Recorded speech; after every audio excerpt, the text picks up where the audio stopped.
तो नॉर्मली लोग सोचते हैं कि अभी वापस आ रहा है, क्या वो रोमांटिक रोल करेगा वगैरह। रोमांस तो है लेकिन इतना रोमांस नहीं है। ये एक्चुअली एक अलग टाइप की फ़िल्म है।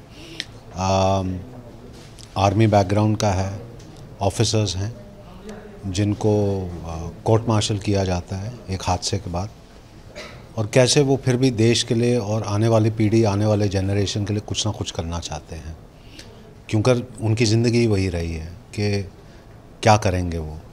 क्योंकि जो भी एक सोल्जर होता है, एक सिपाही होता है, तो उसके दिमाग में तो वही होता है कि देश के लिए क्या करता रहे।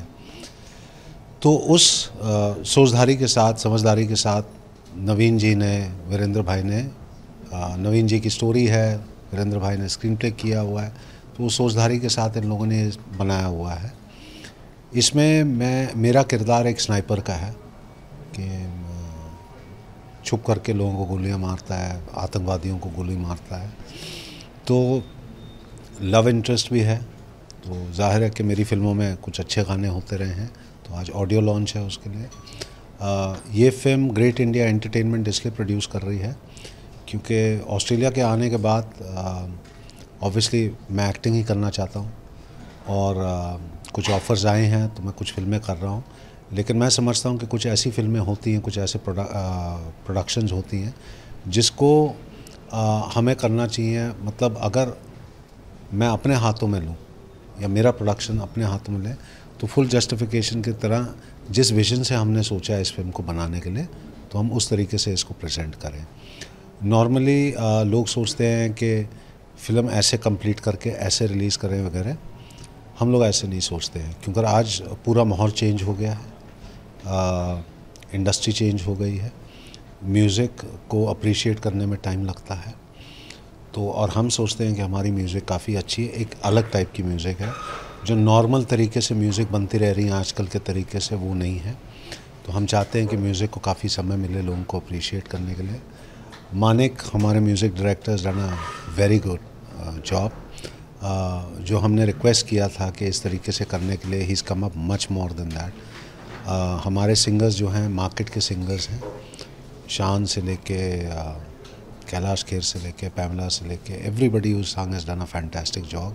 और मैंने ऐसे लोगों के साथ मैंने काम किया जिनके साथ मैंने पहले काम नहीं किया हुआ है। सो एक एम्बिशियस प्रोजेक्ट है मेरे लिए, ग्रेट इंडिया एंटरटेनमेंट के लिए। लेकिन I am very very hopeful and confident हूँ कि प्रोडक्ट तो अच्छी बनेगी। रिलीज़ होगी तब देखते हैं क्या है, क्योंकि अब इतने साल हो गए इंडस्ट्री में काम करते हुए, यू कांट प्रिडिक्ट। बट हाँ, ये ज़रूर कह सकते हो कि एक अच्छी फिल्म बनाओ। I am a part of Great India Entertainment and let me put in another way, as an actor, if the film does well, of course the bouquets are there, and if it doesn't do well, the brickbats are there. So you're already jumping into hell. तो जब आप you're already jumping into it in that way, the stakes are high, everything is high. You might as well co-produce it. You might as well at least have some form of control. Right now, all this time, as an actor, I was a puppet. I was doing my part as an actor. And that was fine. I was enjoying. There's no responsibility apart from just acting in the film. But you cannot have control on the way the product is made, because obviously every producer comes and tells you that, you know, I have this vision, I want to make it like this. But there are constraints of a producer and he or she is unable to do it like that. I feel this kind of a film needed special kind of care, needed special kind of way of handling it and being done. So Great India Entertainment, Naveen and me decided to make this film and produce it. I'm not saying every film that I'm going to be doing from now on, I want to produce it. I don't. I have to work in the outside market and do it. But there will be some projects that we will pick from time to time. This is the first. There's another one already in the pipeline. So I definitely want to do some projects which are really close to my heart and I really want to do it. That's not to say that the other films I'm doing, they're not, but luckily there are other producers and hopefully like-minded people. सबसे पहले तो कहते हैं ना, अच्छे product बनाओ। जब आप अच्छे प्रोडक्ट बनाते हो तो आपके साथ बहुत सारे लोग जुड़ते हैं, बहुत सारे लोग ऐसे लोग जुड़ते हैं जो इसको प्रमोशन के बारे में बात करते हैं कि भाई मैं ऐसे प्रमोशन करूँगा, वैसे प्रमोशन करूँगा। हालांकि हमारी सोच हमेशा ये रही है कि हम बहुत सारे मल्टीप्लेक्स में इसको रिलीज़ करें, लेकिन उसके लिए आपको सबसे पहले ज़रूरी होती है कि आप उसको अच्छे से उसका मेकिंग करो। लोगों को वो बताने की कोशिश करो जो आप बताने की कोशिश कर रहे हो और सफल रहे हो। उसके बाद जो हमारी प्लानिंग है वो हम लोग बात कर रहे हैं, अच्छे जो हमारी कंपनी है, बड़े बड़े जो हमारे डिस्ट्रीब्यूटर्स हैं, उनसे हमारी बातचीत चल रही है और आई होप सो कि वो अच्छा ही होगा और हम लोग कोशिश करेंगे कि ज़्यादा से ज़्यादा स्क्रीन पे इसको रिलीज़ करवाएं। मैसेज में मैं एक आर्मी ऑफिसर का रोल कर रहा हूँ। फिल्म जो है वो जाहिर सी बात है आर्मी के बारे में है, लेकिन आर्मी एक्सक्लूसिवली आर्मी के ही बारे में नहीं है। कुछ ऐसी घटनाएं घटती हैं, कुछ ऐसी चीज़ें होती हैं जिसमें आर्मी की मदद ली जाती है, लोगों की मदद ली जाती है, और उस दौरान जो घटनाएं घटती हैं उन्हीं घटनाओं को एक हिसाब से पिरोया गया है। तो ये है इसका पूरा। अगर डिटेल्ड स्टोरी चाहिए तो मेरे ख्याल से वो आपको हमारे राइटर साहब, डायरेक्टर साहब वो कुछ ज़्यादा बढ़िया तरीके से बता पाएंगे। एक्सेप्ट करना, अरे भाई कौन नहीं चाहता है कि किसी फीचर फिल्म में कोई दमदार भूमिका करे, अच्छा जो है किरदार निभाए। तो ये जो फिल्म है वो एक ऐसी फिल्म है जिसमें बहुत सारी ऐसी बातें हैं जो बहुत ही पॉजिटिव हैं। और मैं आपको एक चीज़ बताना चाहूँगा कि आजकल जिस तरह की फिल्में बन रही हैं उसमें ये वक्त का तकाजा है, ये वक्त की मांग है कि मैसेज जैसी फिल्में बने, क्योंकि इसके थ्रू जो मैसेजेस जाएंगे लोगों के पास, वो आई एम सॉरी मैं इस वक्त रिवील नहीं कर सकता, लेकिन इस देश को इस वक्त ऐसी फिल्मों की ज़रूरत है। जब अंदरूनी तौर पर इतनी सारी बातें हो रही हैं, इतनी सारी चीज़ें हो रही हैं, इतने सारे करप्शंस हैं, इतनी सारी दुविधाएं हैं, इतनी सारी इविल्स हमारे अगल बगल घूम रही हैं, मंडरा रही हैं, उसमें मैसेज टाइप की फिल्म मुझे लगता है कि जब मुझे इसकी कहानी बताई गई, जब मेरे डायरेक्टर साहब ने और राइटर साहब ने जब इस फिल्म का खाका मेरे सामने रखा, तो मुझे लगा कि ये किसी भी एक्टर के लिए एक सुनहरा मौका होगा ऐसी फिल्मों का पार्ट बनना। तो इसीलिए उस चीज़ को देखते हुए मैंने ये रोल स्वीकार किया। और कोई भी फिल्म छोटी या बड़ी नहीं होती। कौन कहता है कि ये फिल्म जो है छोटी फिल्म है? ये बहुत बड़ी फिल्म है, कंटेंट बड़ा होता है, और कंटेंट जब बड़ा होता है तो आपको पता होना चाहिए कि जब कंटेंट बड़ा हो तो वो एक दूसरे ही लेवल पर फिल्म को ले जाती है। तो मैं ऐसा महसूस करता हूँ कि जब ये फिल्म बनेगी तो जाहिर सी बात है लोगों का ध्यान आकर्षित करेगी। मैं इनफैक्ट आपने बहुत सही सवाल जो है पूछा कि बीच में एक बार क्या हुआ था कि लोग सर्जिकल स्ट्राइक के बारे में बात कर रहे थे, हर एक आदमी बात करता था। मैं ये नहीं कहता कि लोगों को सर्जिकल स्ट्राइक के बारे में जानने का हक़ नहीं है या बात करने का हक़ नहीं है, लोग ये करते हैं, लेकिन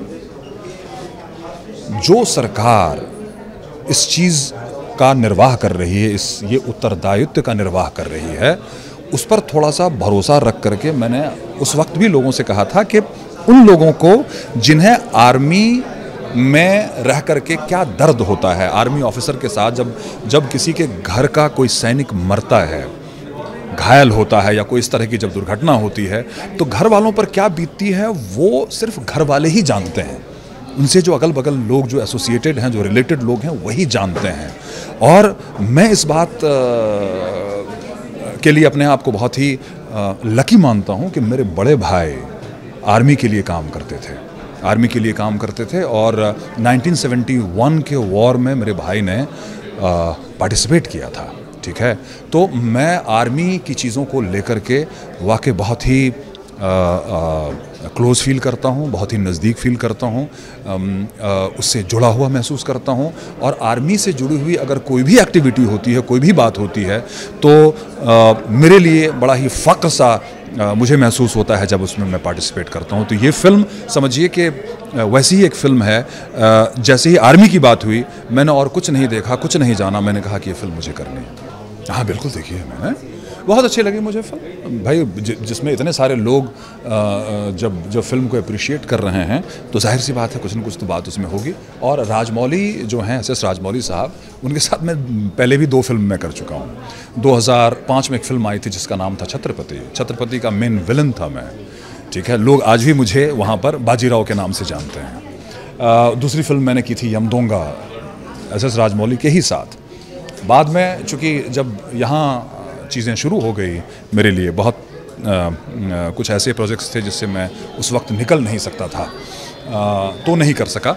अदरवाइज़ बाहुबली, हो सकता है मैं बाहुबली का भी पार्ट बनता, बट वो समय कुछ दूसरा चल रहा था, मेरी दूसरी भी फिल्में फ्लोर पर थी, मैं काम कर रहा था। और जब फिल्म जब बन करके आई है तो मुझे लगा कि शायद अगर मिलता तो अच्छा ही लगता, क्योंकि ये फिल्म जो है एक तरह से धूम मचा दी है। बाहुबली पार्ट 1 ने भी बहुत अच्छा किया था, बाहुबली पार्ट 2 ने भी बहुत अच्छा किया है। लोग काफ़ी गौरवान्वित महसूस करते हैं कि इंडिया में बनी हुई ऐसी फिल्म जिसको बाहर भी लोग उसी तरह से अप्रिशिएट कर रहे हैं।